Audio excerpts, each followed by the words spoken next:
Hi there, and welcome to part 2 of my Sounds of the Italian Language series. If you haven't already watched part 1, I encourage you to do so, since I'm just going to be continuing that here.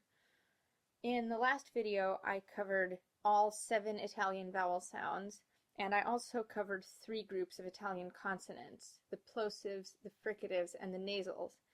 In this video, I'm going to be continuing with the rest of the Italian consonant sounds, and I will save the spelling issues for another video.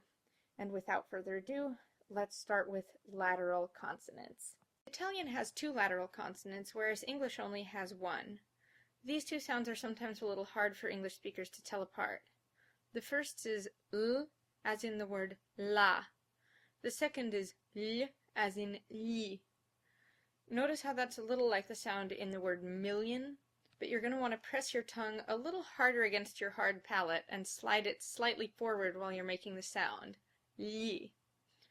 You should also notice that Italian doesn't have a swallowed L like the one that English has. There's no O. Italian L's are always L, like in la. So that's just something to be aware of. Now, an affricate is a combination of a plosive and a fricative.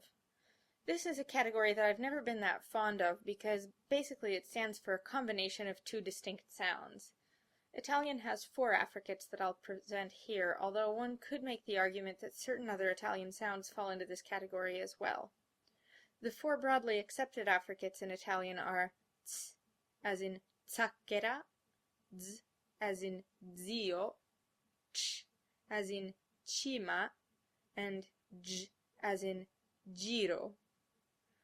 Notice this symbol here on the screen. This is another one of the ones that you wouldn't pick up on right away just looking at it, and it stands for the sound j. It's also worth mentioning that ch and j are in fact actually combinations of 2 distinct sounds. Since in English we usually think of these sounds as one sound, the fact that they're represented by a pair of IPA symbols can sometimes take some getting used to. Italian has 2 glides, both of which are also present in English.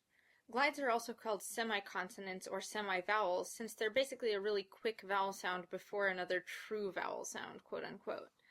Italian's 2 glides are y, as in ieri, and w, as in uomo. The last group of Italian consonants is trills and flaps. Italian has 1 trill and 1 flap consonant, neither of which English shares. I think you'll find the terms trill and flap pretty self-explanatory when I demonstrate these sounds. Italian's flap is r, as in vero. In some cases this can be hard to distinguish from a d sound, so listen closely for the difference between vero and vedo, which are 2 distinct words. Italian's trill is r, as in ragazzo. Don't let the IPA symbol fool you. This sound has absolutely nothing in common with the English sound, and for that matter the flap doesn't either. These sounds are difficult for many English speakers, though they can be learned with practice, so if you're not able to pronounce them at first, the English R is not an appropriate substitute, regardless of what the IPA symbol looks like. Some kind of a soft D might be a better choice. One more thing I wanted to touch on in regard to Italian pronunciation is kind of a strange but really important concept called gemination. What this basically means is that in Italian, how long you hold a consonant can affect the meaning of a word. It's kind of like in English how hottie and hot tea have 2 distinct meanings, and you can tell the words apart by how long you hold the T. In Italian, most consonants can be doubled, and in the IPA you indicate this by writing the consonant twice with kind of a colon-like symbol in between the 2 incidences of that consonant. When you pronounce that consonant, you then hold it a little longer than you would hold a single short consonant sound.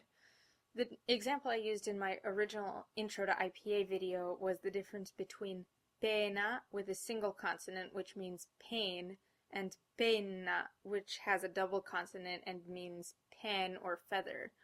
So you can hear how those are a little different, and that's an important thing to keep in mind when you're singing in Italian. So at this point I've presented all 31 of the sounds in the Italian language. In my next video series I'll explain the Italian spelling system so you can start to associate these sounds with letters. In the meantime, I encourage you to practice making the sounds and listening to Italian speakers without attempting to read the words. Just so you won't start to pronounce the words the way your English-speaking mind thinks they should be pronounced based on English spelling conventions, if that makes sense. I hope you found this video informative, and I encourage you to subscribe to my channel to get updates when I post other videos about diction and singing-related topics. I'm also happy to answer any of your questions in the comments, so I encourage you to ask. See you next time.